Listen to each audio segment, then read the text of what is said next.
د توبې نه مې وباسي د کعبې نه مې وباسي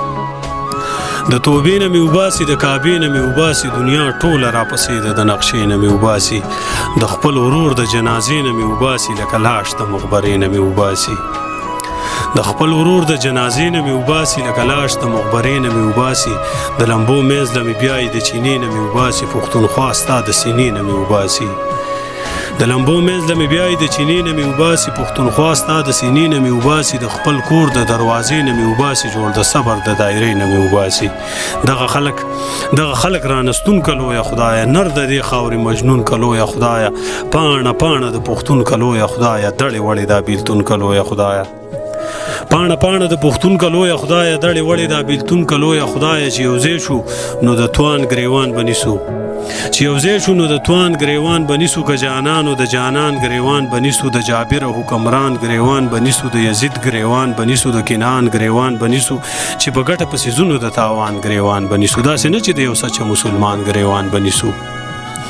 چې په ګټه پسې ځونو د تاوان ګریوان بنیسو داسې نه چې د یو سچ مسلمان ګریوان بنیسو چې ګریوان د غریب شلیږي نو د خان ګریوان بنیسو خاپیری به یادوو او د تورابان ګریوان بنیسو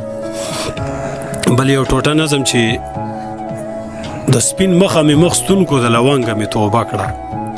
د سپین مخه مې مخ ستونکو د لونګه مې توبه کړه سوز مې واخست د سرور د هر رنګه مې توبه کړه د مستۍ ور مې جرنده کړه د ملنګه مې توبه کړه د مزاج زنځیر مې مات کړه خو د بنګه مې توبه کړه په پښتو کې بې پښتو شوم د توت شرنګه مې توبه کړه چې هر څنګه مې توبه کړه خو د مړو سترګو د جنګه مې توبه کړه په توبو د کلی لاړم په پښتو د کلی لاړم عجیبه مسلمانی و په سلګو د کلی لاړم ستا د کلی په کوڅو د کلی لاړم خوشحالي مې پکې پرېښوه زندګي مې پکې پرېښوه ملنګي مې تېنه یوړه بادشاهي مې پکې پرېښوه د بخمندو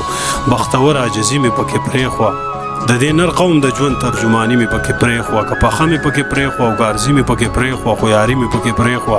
ولې هر سړی پوره دی دلته هر سړی نواب دی دلته هر سړی پوهېږي دلته هر سړی کتاب دی دلته هر سړی ښکاره دی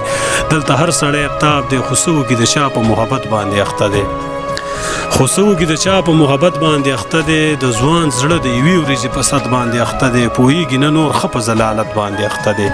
هر څوک چې د وهمونو په فطرت باندې اخته دی منه یې بې قیامته په قیامت باندې اخته دی په صفت باندې اخته دی په غیبت باندې اخته دی والله د خدای مخلوق په جهالت باندې اخته دی څوک رور وژني څوک خور وژني څوک سپین وژني څوک تور وژني څوک دومره ظالم شوی دی چې مور وژني او ځان ته جنتي وایي لا ځان له جنت غواړي او ځان ته جنتي وایي لا ځان له جنت غواړي څوک زړه له جنت غواړي څوک جانان له جنت غواړي دا ځینې لیوني خو ټول جهان له جنت غواړي که خوار له جنت غواړي او که خان له جنت غواړي مسلم دی که نه ځکه مسلمان له جنت غواړي دروغ نه د امتیاز زه اکثر په خوب کې وینم چې ټول یاران را ټول وي او نادان له جنت غواړي